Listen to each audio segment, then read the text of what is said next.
According to reports, in the first half of this year, the China Export-Import Bank reached its first-ever renminbi loan agreement with the Saudi National Bank.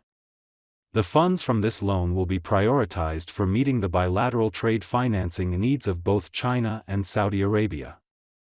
Media speculations suggest that this move could potentially challenge the dominance of the US dollar on a global scale, signifying a trend where the world's largest energy producer is leaning towards the east.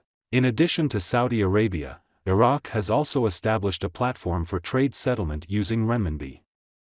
This is gradually opening up new opportunities for countries in the Middle East and those involved in oil trade, such as the United Arab Emirates, Kuwait, Qatar, Bahrain, and Oman.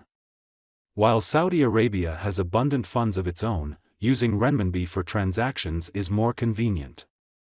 Last year, China and Saudi Arabia identified over 30 projects, most of which involve the refurbishment of Saudi infrastructure and the support of Saudi Arabia's 2030 vision plan through Chinese emerging technologies. The vast scale of Saudi Arabia's plans encompasses cutting-edge technologies in areas such as solar energy, hydrogen energy, and the Internet of Things. Consequently, resolving the settlement issues for such a multinational project is of utmost importance. This is truly an unprecedented first time. In my opinion, this is also the first step in the internationalization of the RMB. Everyone knows that Saudi are so rich, and their rich reputation spreads all over the world. After all, their powerful oil business has accumulated strong capital. The Saudi Sovereign Wealth Fund is the largest fund in the world, with funds exceeding $600 billion. So, why does Saudi Arabia, which is so rich, apply for RMB loans?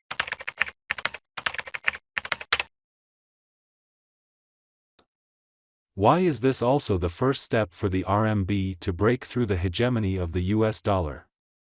Okay, that and more is exactly what we are going to talk about. Let's get started.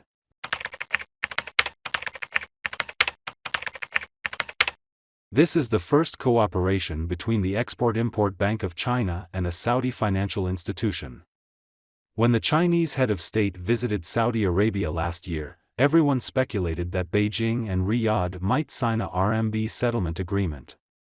But the news did not show that China and Saudi Arabia signed this agreement. Then, more suddenly, the Export-Import Bank of China suddenly announced on March 14 that it had given a loan to the National Bank of Saudi Arabia, and the loan was given priority to trade items. Why is this the first step of RMB internationalization? Well, if a country's sovereign credit currency wants to go to the world, the first step is to become the willing choice of world trade settlement, capital investment, and foreign exchange reserves of other countries is to let other countries hold your currency. But as we all know, China has a long-term foreign trade surplus, and it is mainly settled in US dollars and euros. Therefore, there is not much RMB in the international currency pool. Assuming that there are other countries willing to use RMB to do business with China, but they have no RMB to use. If there is no RMB in the international market, how can RMB be internationalized?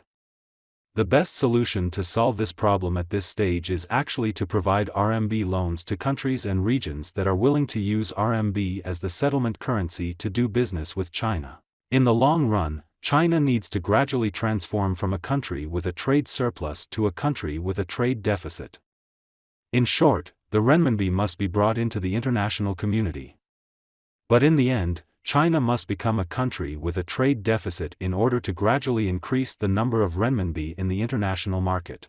That's why I think that the loan provided by the Export-Import Bank of China to Saudi Arabia is more important to the goal of RMB internationalization than the number of economic and trade agreements and currency swaps signed with Saudi Arabia, because this is the first step of the RMB's entry into the international market.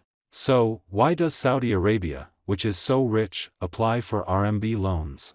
In my opinion, there are three main reasons. First, Saudi Arabia's RMB foreign exchange reserves are insufficient, but the rapid expansion of China-Saudi Arabia trade cooperation has led to a surge in Saudi Arabia's demand for RMB. In the trade between China and Saudi Arabia, the two parties mainly settle in US dollars, and the proportion of RMB settlement is very low. In 2021, Saudi exports to China totaled $56.9 billion, while China's exports to Saudi Arabia totaled $30.3 billion, leaving Saudi Arabia with a trade surplus of $26.6 billion. In addition, Saudi Arabia still needs to spend billions of dollars every year to buy some Chinese weapons, and Saudi Arabia still has a lot of money left. But it is different now. By the end of 2022, Saudi Arabia has signed 34 investment agreements with China, covering various industries such as solar energy, hydrogen energy, photovoltaic energy, information technology, cloud services, transportation, logistics, real estate, and medical care. This means that Saudi Arabia's technology imports and commodity imports from China will increase significantly. China has been actively promoting the internationalization of the renminbi and does not want to be too dependent on the US dollar. However, in the trade between China and Saudi Arabia, the settlement is mainly in US dollars. This leaves Saudi Arabia with insufficient RMB reserves. If Saudi Arabia needs to increase the amount of RMB settlement, it must first have RMB in hand. In order to replenish its RMB reserves, Saudi Arabia proposed its first loan to the Export-Import Bank of China. A country like Saudi Arabia, which is not short of money, is the world's top high-quality customer, and China does not need to worry about its default. As long as Saudi Arabia has more renminbi, it will naturally use more renminbi to settle Chinese commodity trade, preventing the dollar from making a difference. Second, US dollar settlement is not very safe. Russia is a big oil country, and the West banned Russia's dollar settlement, kicking Russia out of the dollar's global settlement system. So what if the next one is Saudi Arabia? In terms of national strength, Russia is far stronger than Saudi Arabia. Under the US dollar blockade, the Russian economy will not collapse, but can Saudi Arabia withstand it? Therefore, Saudi Arabia must find Plan B in advance, and the Plan B is the renminbi. Saudi Arabia needs to promote the diversification of the international trade settlement system, and the RMB can give Saudi Arabia another sense of security. Third, the reconciliation between Saudi Arabia and Iran has led to a sharp increase in Saudi demand for RMB. Iran is a country blocked by the US dollar, and the US dollars in Saudi hands cannot be invested in Iran. After Saudi Arabia and Iran reconciled, Saudi Arabia has made it clear that it will invest in Iran immediately. The euro and the US dollar cannot be used in Iran, and only the renminbi can be used as a third substitute currency to enter Iran unimpeded. Therefore, if Saudi Arabia wants to invest in Iran, RMB is the best international currency. I have also noticed that Iran is becoming a key for China to pry open the hegemony of the United States in the Middle East. One of the important reasons why Iraq allows the use of RMB for settlement in trade with China is that Iraq has been sanctioned by the US dollar for reselling Iranian oil. So what should Iraq do if it wants to continue reselling Iranian oil and wants to escape US dollar sanctions? Isn't it to use RMB directly? Can Saudi Arabia invest in Iran with dollars, euros, or renminbi? China, Russia, and Iran went to the Gulf of Oman to hold a joint maritime exercise, which is also organized by the Iranian group. The Gulf of Oman is the gateway to the Strait of Hormuz, which in turn is under Iranian control. Iran has pulled the Chinese Navy to the Gulf of Oman for joint naval exercises. Doesn't this allow the Chinese Navy to extend its influence deep into the Strait of Hormuz? And on the right side of the Gulf of Oman is Gwadar Port in Pakistan, which can provide logistical support.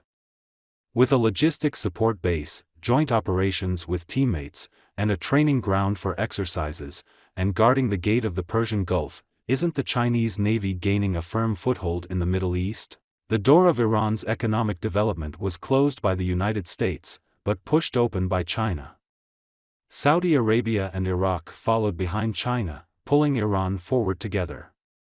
Islam, which has struggled with each other for many years, has achieved great unity. For the sake of its own hegemony, the US imperialists have divided the Middle East into two opposing camps, but China has glued these two camps together. Saudi Arabia proposed the first renminbi loan to China. Behind it is not only the internationalization of the renminbi, but also Chinese goods, Chinese technology, and the Chinese Navy's full involvement in the Middle East. Okay, that's all for today. Please put your comments below, and share your insightful ideas with other people. Your precious time with us is highly appreciated. See you.